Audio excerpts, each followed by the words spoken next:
Hiring. It's maybe the single biggest decision that can make or break a team, right? And yet so often we're kind of just guessing. Well, today we're going to change that. We're going to talk about how to move from those gut feel predictions to a process that builds real, solid confidence in every single hire you make. You ready to build a better team? Let's dive in. You know that feeling, right? The candidate comes in, they're charming, they nail every answer, and your gut is just screaming, this is the one. But what if that gut feeling is wrong? Is your intuition really the best tool for building a team that's going to knock it out of the park? That's the big question we're tackling. Here's the thing. Interviews are a total double-edged sword. Of course, they're essential. You have to talk to people, but they're also a breeding ground for bias. You ever hear of the halo effect? It's when, say, a candidate's great smile or the fact they went to your favorite college makes you kind of overlook that their experience is, well, a little thin. And that's just one of the mental shortcuts that can lead us way off track. So in our first section, let's take a closer look at this unseen flaw. We're going to really break down why relying only on interviews just isn't a reliable way to build a top-tier team. So why do we fall into these traps so easily? Well, it's human nature. We are literally wired to connect with people who are like us. We're drawn to similar backgrounds, the same hobbies, even just the way someone talks. But what feels comfortable isn't always what's best for business, and that's exactly why we need a system, something to balance out our own natural tendencies. The bottom line is this: hiring shouldn't be a lottery. It should be a science. We are not looking for a lucky guess here. We're trying to build a system that is defensible, that's reliable, and that gives us high-quality results pretty much every single time. Okay, so how do we even start building this system? Well, our first tool is a real game changer: written tests. This is where we start to move away from subjective feelings and into the world of objective data. So what are we really talking about? Written tests give us a standardized, apples-to-apples way to measure things that are just really hard to figure out in a 45-minute chat. They give us cold, hard data on skills and abilities, and that really helps to level the playing field for everybody. I mean, think about it. In a super high-stakes field, something like Malaysian chemical engineering, one bad hire could be absolutely catastrophic. You wouldn't let a pilot fly a 747 without ever being in a flight simulator, would you? Of course not. The same idea applies here.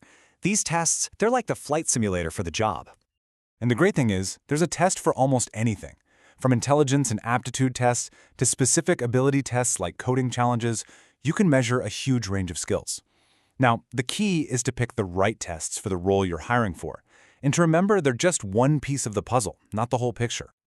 Okay, so we've had the interview, we've gathered some objective data from tests, but how do we actually know that everything a candidate told us is true? That brings us to our third section: verifying claims and, really, reducing our risk. You've got your test scores, you've got your interview notes, but there's one more absolutely crucial step: the reference check. This is your chance to answer that million-dollar question. Is this person really who they say they are? It's all about separating fact from fiction and just making sure there aren't any big surprises waiting for you. But, and this is a big one, not all reference checks are created equal. The secret is asking the right questions. Instead of a low-value question like, was she a good employee, which only gets you a useless yes or no, ask a high-value question. Something like, could you describe a time she handled a really high-pressure project? See the difference? One is a question, the other is an invitation to tell a story. But as you start digging for those stories, you might find yourself wondering, how much is too much? Where's that line between doing your homework and, invading someone's privacy? This is where we have to talk about the legal and ethical side of things. The answer here is simple, but it's critical. You have to know the law. In many places, like Malaysia for instance, there are really strict rules about what you can and cannot ask. You have to stick to job-related questions, always get the candidate's permission first, and never, ever ask about things like age, race, or religion. This isn't just good practice, it's the law. All right, let's bring it all home. In our final section, we're going to combine all these elements to show you how to make a truly confident hire. So let's put all the pieces together.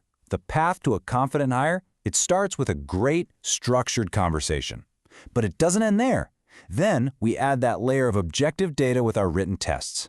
And finally, we seal the deal with thorough, insightful reference checks. It's a three-step process that basically turns hiring from an art into more of a science. And let's be really clear here. This is not about taking the human element out of hiring. It's about supporting our human intuition with actual evidence. Think of it like this. A great doctor uses their experience and their judgment, of course, but they also rely on X-rays and lab tests to confirm a diagnosis. We're doing the exact same thing here, just for hiring. And the result of all this?